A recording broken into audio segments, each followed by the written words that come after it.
Get some analysis now from Rami Khouri. He is a distinguished public policy fellow at the American University of Beirut and joins me live from Chicago. It's really good to see you, Rami. Thank you for being with us on the program.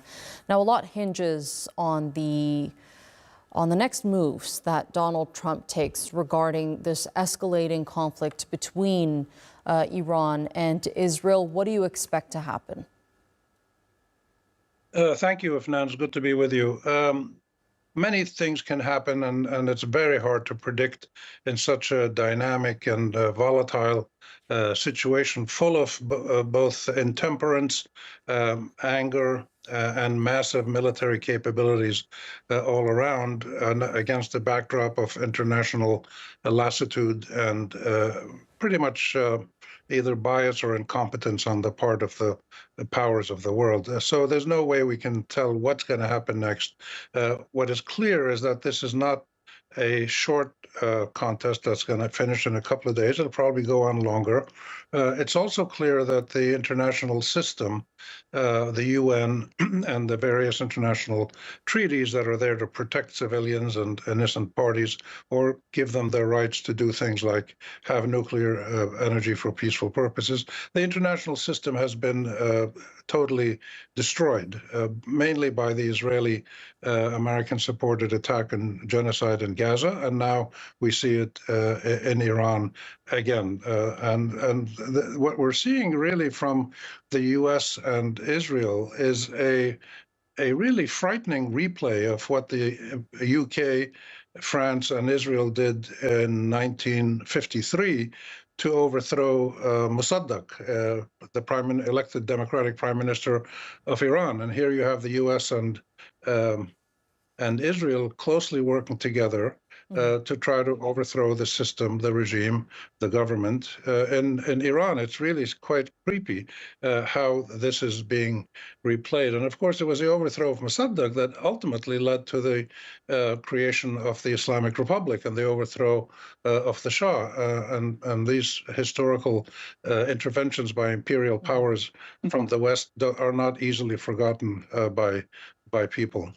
There's been a lot of international opposition to what Israel's been doing, of course, in Iran most recently, in occupied Palestine and Gaza, with them conducting attacks on Lebanon, conducting attacks in Syria. What is it going to take to stop this war machine?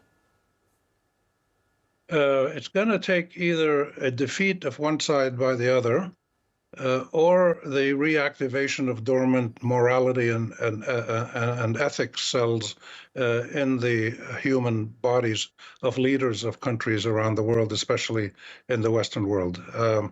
So what you're seeing with the U.S. and Israel now jointly threatening Iran and giving them orders, the Israeli Prime Minister, the American President, ordering the Iranians to get out of this area, move out, surrender, sign this deal. This is a fascinating encapsulation of the really the five core elements of imperial behavior: arrogance, brutality, lies, theatrical drama, and immense military power, all coming together. And this is exactly what you see with Netanyahu and Trump and a few others hanging on with them.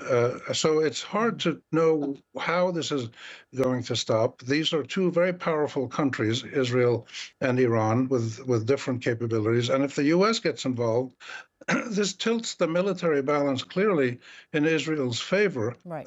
But the military balance is not Let's talk about that for a second, because many experts believe that it would be catastrophic if the United States actively participates in this conflict between Israel and Iran. How catastrophic, though?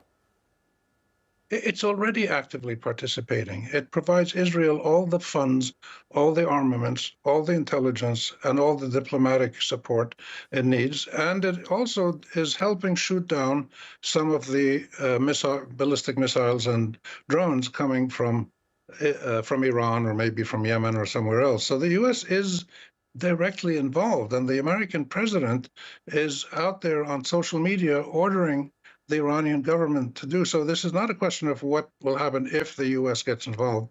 The reason that the Iranians hold their ground, which may prove to be suicidal, may prove to be heroic, we'll have to wait and see. The reason they do that is because the whole lesson of the last 100 years or more in the global South, of the last couple of thousand years, is that imperial subjugation by Western and foreign powers will not be submitted to. People will not just submit, roll over, play dead, and become vassal states. And this is something that the Iranians have done several times against the Russians, against the British, and now against the Israelis and against the Americans. So it's quite extraordinary that the United States does not learn these very simple ABC lessons of history and imperial misuse of power. The Iranians particularly, but this also applies to the Lebanese and Hezbollah and the Palestinians and Hamas and others, and the Yemenis. These are people with a strong sense of identity, a strong sense of history, a deep commitment to their rights in their own land, and they will resist in any way they can. They can't possibly meet the Americans and the Israelis on the battlefield, but they will resist in other ways. And this is what angers the Israelis and the Americans. What angers them is not that they're being attacked. What angers them is that they're being resisted, that people don't just bow down to them and say, yes, sir, and tell me what I should do. They fight back. In the colonial period, it was not easy for people to fight back. And most of the time, they were subjugated and colonized and occupied and killed and exiled and imprisoned. Now it's a different situation. A sovereign big country like Iran is trying to protect itself, hold on to its rights, and is willing to negotiate, and did already reach an agreement. So it's not like Iran is a wayward criminal country. They are clearly committed to negotiations and peaceful coexistence. The lies from the U.S. and Israel don't hide that fact, and that's why this contest goes on. Well, the attacks do continue. We're hearing from Iranian media that Israel has striked an IRGC-affiliated university, the Imam Hussein University in eastern Tehran. Rami Khouri, thank you so much for joining me here on TRT World. It's always great hearing your analysis. Thanks for having me.